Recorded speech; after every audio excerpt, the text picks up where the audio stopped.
사도행전 28장 1절에서 15절 하나님이 이루시는 복음의 역사. 우리가 구조된 후에 안즉 그 섬은 멜리데라 하더라.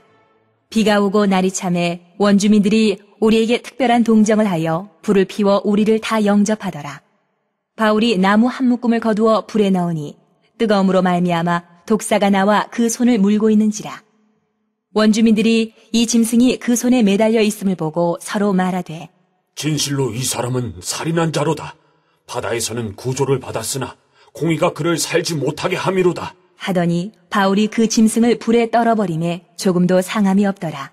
그들은 그가 붙든지 혹은 갑자기 쓰러져 죽을 줄로 기다렸다가 오래 기다려도 그에게 아무 이상이 없음을 보고 돌이켜 생각하여 말하되 그를 신이라 하더라.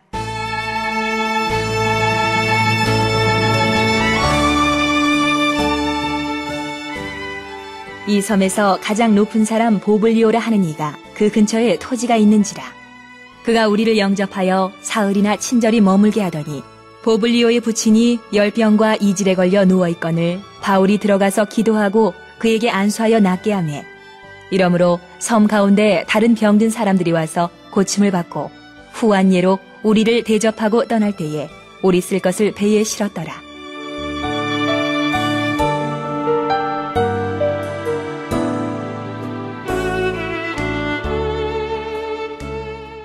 석 달 후에 우리가 그 섬에서 겨울을 난 알렉산드리아 배를 타고 떠나니 그 배의 머리 장식은 디오스 구로라.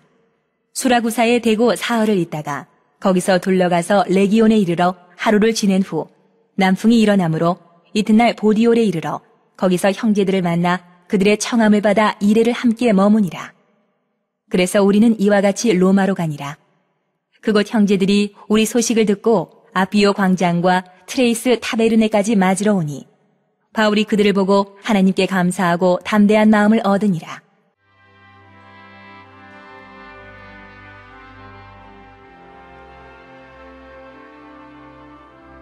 (1절에서 10절) 멜리데 섬에 오르다.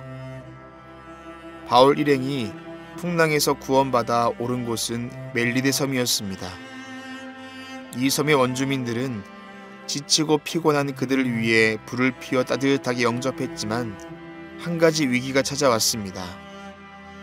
바울이 독사에 물리는 바람에 원주민들이 그를 살인자로 의심하게 된 것입니다. 다행히 하나님의 보호하심으로 바울에게는 어떠한 이상도 없었고 오히려 하나님의 능력이 드러나는 계기가 되었습니다. 바울은 멜리데 섬에서 아픈 사람을 고쳐주며 하나님의 영광이 높아지는 사역을 감당함으로 그곳에서도 성령의 역사를 증거하였습니다.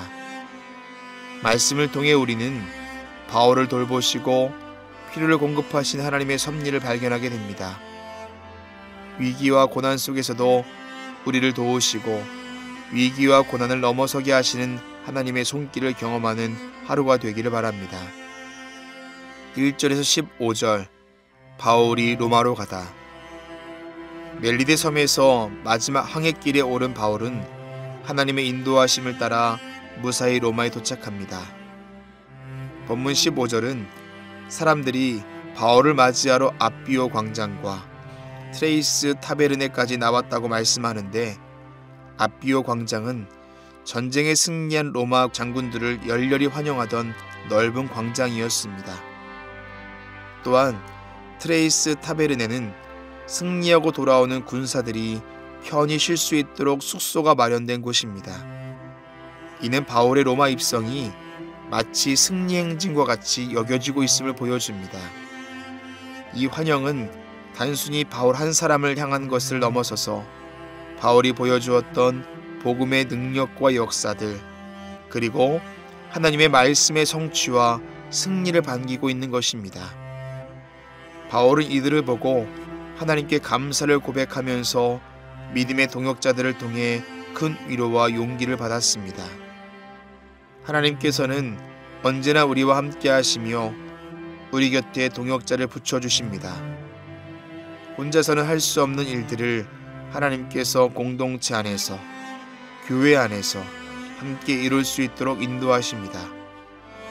하나님의 사랑 안에서 합력하여 선을 이루고 하나님의 마음으로 교제 가운데 위로와 용기를 주는 귀한 삶을 실천하기 바랍니다.